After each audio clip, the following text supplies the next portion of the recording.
deuxième problème, c'est le poids économique et le poids financier et politique du moins. Le poids financier et politique des États-Unis. Les États-Unis sur l'ONU. Ici, l'ONU, l'Organisation des Nations Unies, le poids financier et politique des États-Unis sur l'ONU. Quand nous lisons le document numéro 2, on verra surtout cela. On dit le second constat est celui du déséquilibre. Principal bailleur de fonds, les États-Unis n'en étaient pas moins soumis, comme tout le monde, à la dure loi selon laquelle un pays vaut une voix à l'Assemblée générale. Ici, les États-Unis, comme ce sont les principaux bailleurs de fonds, c'est eux qui apportent encore beaucoup plus d'argent au niveau de l'ONU et cela leur confère un certain rôle combiné avec le droit de veto qu'ils ont. Ils ont une forte pression sur l'ONU. Ils ont un poids énorme sur l'ONU. Et cela constitue un problème parce que les États-Unis utilisent l'ONU en ce moment pour défendre leurs intérêts à travers le monde, au détriment même des intérêts des autres États et au détriment même de l'objectif recherché, de l'objectif poursuivi par les Nations Unies, par l'ONU. Donc, le poids politique et financier des États-Unis empêche l'ONU de faire certaines interventions et aussi d'être efficace sur le terrain parce qu'à chaque moment, les États-Unis vont vouloir utiliser l'organisation pour atteindre leurs fins, pour défendre leurs intérêts. Ils vont aussi empêcher l'organisation d'agir si toutefois les intérêts sont menacés en ce moment. Donc, cela constitue un grand problème pour l'ONU et cela ne permet pas à l'ONU d'accomplir sa principale mission. L'exemple le plus typique, c'est le cas de la crise israélo-palestinienne et on sait qu'Israël est soutenu, c'est les principaux alliés actuellement des États-Unis dans la zone et les États-Unis vont toujours soutenir Israël contre Palestine. Et en soutenant Israël avec sa politique expansionniste, cela ne va pas favoriser la paix dans la zone. Donc, du coup, l'ONU est inefficace dans cette crise israélo-palestinienne à cause de la position des États-Unis d'Amérique. Donc, voici les deux problèmes de l'ONU que nous pouvons évoquer et qui se retrouvent dans les différents documents que nous avons proposés. Le document numéro 2 plus précisément. Donc, le premier problème, c'est l'incapacité de l'organisation à apporter des solutions au conflit. Le deuxième problème, c'est le poids financier et politique des États-Unis sur l'organisation qui semble dominer les autres États dans les prises de décision, surtout les États du tiers-monde qui ne sont pas quelque part considérés face aux décisions américaines.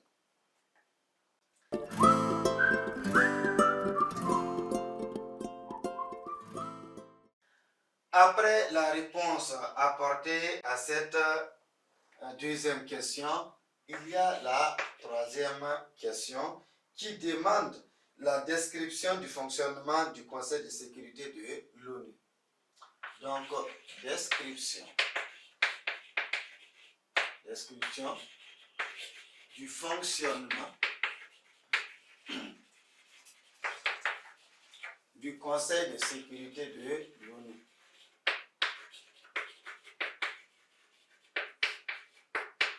Du fonctionnement du Conseil de sécurité de l'ONU.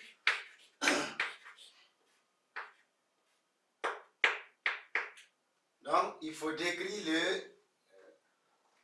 le fonctionnement du Conseil de sécurité de l'ONU. Comment le Conseil de sécurité de l'ONU fonctionne-t-il? Quelle est sa mission même déjà? quelle est la mission du Conseil de sécurité de l'ONU. Le Conseil de sécurité de l'ONU ici, c'est l'organe décisionnel de l'ONU, si on peut l'appeler ainsi, et cet organe-là a la responsabilité du maintien de la paix et de la sécurité internationale.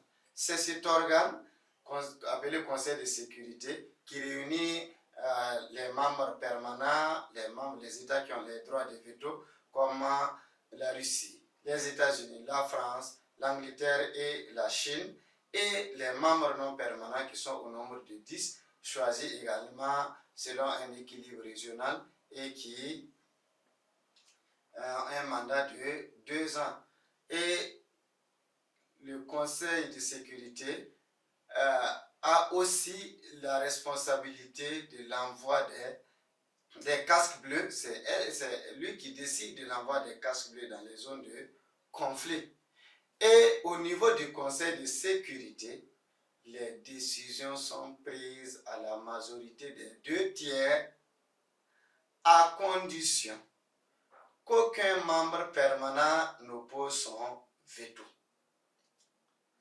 Donc les résolutions au niveau du Conseil de sécurité sont prises à la majorité des 2 tiers à condition qu'aucun membre permanent n'oppose son veto.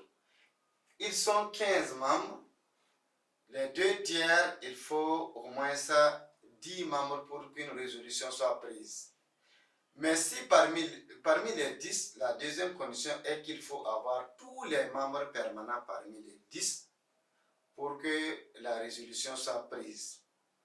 Autrement, la résolution ne sera pas prise si toutefois un État détenant un droit de veto s'oppose à la résolution. Donc, le Conseil de sécurité, qui est l'organe décisionnel de l'ONU, qui a la responsabilité du maintien de la paix et de la sécurité internationale, en envoyant les casques bleus sur les théâtres des opérations dans les zones de conflit, fonctionne autrement. C'est un organe au niveau duquel les décisions sont prises à la majorité des 2 tiers et qu'un membre permanent n'oppose son veto. Et une fois prises, les résolutions sont contraignantes. C'est différent des décisions prises au niveau de l'Assemblée générale. Au niveau de l'Assemblée générale, les décisions ne sont pas contraignantes, mais au niveau du Conseil de sécurité, une fois prises, les décisions sont contraignantes. Donc, voici ce que nous pouvons dire au niveau du Conseil de la description du fonctionnement du Conseil de sécurité de l'ONU. Donc, voici en termes de situation d'intégration, les consignes. Ici, on vous a demandé des explications et une description. Donc, vous ne citez pas, vous expliquez et vous faites une description au niveau de la 3e question. Si vous citez, vous n'avez pas répondu clairement à la question. Donc, en termes de points, vous perdez des points, la moitié des points sûrement ici. Si on vous dit d'expliquer, vous donnez la forme, surtout au niveau de la première question, et vous expliquez. Au niveau également de la question numéro 2, vous donnez les problèmes et vous expliquez. Au niveau de la question numéro 3, on vous a demandé la description du fonctionnement du Conseil de sécurité. Donc ici aussi, vous faites une description.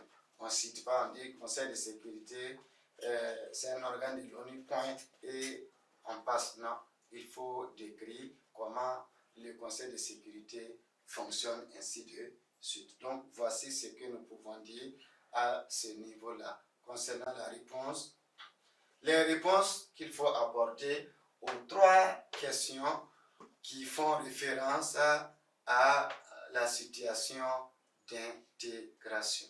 La situation d'intégration, si on vous donne des supports, si on vous donne des documents, consultez les documents, consultez les supports, vous allez trouver des éléments de réponse ou bien des indices qui vont vous permettre de donner des éléments de réponse aux différentes questions contenues au niveau des consignes. Donc, prenez toujours le temps de lire les documents et de déceler les différents éléments qui peuvent vous permettre de trouver des éléments de réponse aux différentes questions.